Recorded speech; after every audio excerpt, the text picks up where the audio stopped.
Well, the nominations have closed today for 4 spring features, including the BMW Caulfield Cup and the Sportingbet Cox Plate. Leigh Jordon's responsible for recruiting the international horses. Firstly, the Cox Plate, Leigh, highest international entries in 5 years. Yeah, Sean, I'm really pleased with the Cox Plate. I think the quality of the entries is great. Plan to heads the list. He ran third in the Dubai World Cup, trained by Marco Botti at Newmarket. Horse called Reliable Man, Alain Roy de Prey. He won the French Derby. He ran fourth in the King George just recently behind Dane Dream. Master of Hounds used to be trained by Mike de Kock, now trained by William Haggis. Won a Group 1 in Dubai early this year, ran in the Dubai World Cup, ran fourth in the Kentucky Derby. So he's quite an interesting nomination from left field. A Side Glance that ran third in the Queen Anne, owned by Sheikh Fahd Al Thani, who also owns Dunedin. So it's a really good quality of entries, and it's up on last year. And I can just see the tide just changing a little bit with the international participation in the Cox Plate. I think from now on, I think you're going to see a bit of a different approach. There's been a little while since we've seen an international of value.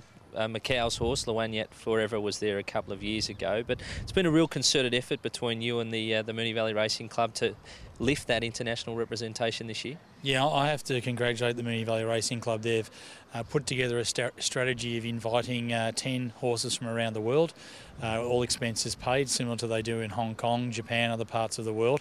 I think they need to do this to compete, because at the same time as the Cox Plate, there is a lot of other races in Japan, Hong Kong, all around the world that are competing for the same sort of horse. So to get on a level playing field, you need to have those sort of incentives. And the tactic this year was to issue them earlier in June. That's when owners and trainers are considering their preparation. I think it's the right strategy. If they can get 1 or 2 out of that strategy this year and then build on it for the future, I think it's the way to go. How many internationals do you think we might see in the Cox Plate come race day? I'm hoping that we'd have 2, and I think that would be a great kick-off. And you obviously want 2 quality ones. I don't think, no disrespect to Lawanyat Forever or some of the others, I think we do want some quality runners in the race, and I think that's the aim of the club, and it is the Australasian Weight for Age Championship, so they should be aiming high. Great to see international entries up also for the Caulfield Cup as well, and some trainers starting to think about targeting this race. Again, I think that was the biggest thing I've taken out of this year, is the inquiry I've got from around the world on not just the Melbourne Cup, but on the Cox Plate and now the Caulfield Cup. And I think we're going to see that change as well, where trainers and owners specifically target the race. It's worth $2.5 million over 2,400 metres. Our dollar is so strong. I mean, you cannot ignore that sort of prize money. And I think with the closing date now separated from the Melbourne Cup, it gives it a point of difference. And I think owners and trainers are now will aim for that race. And we've got American, Dunedin and Red Cadeau in the race. We've got some horses like Shri Putra, trained by Roger Varian, who's specifically looking at targeting Prairie Star, John Hammond, Gatewood, Quest for Peace, those sort of horses that are looking specifically at the race. So I think you're just going to see over the next few years a bit of a change of the race.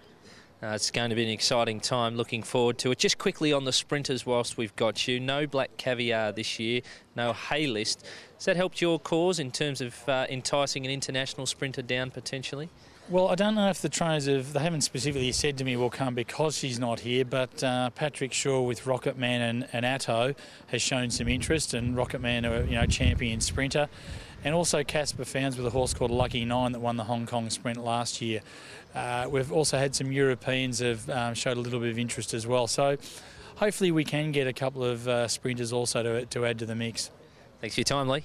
Thanks, Sean. There we go, Leigh Jordon talking to us about the international entries for the Sportingbet Cox Plate and the BMW Caulfield Cup.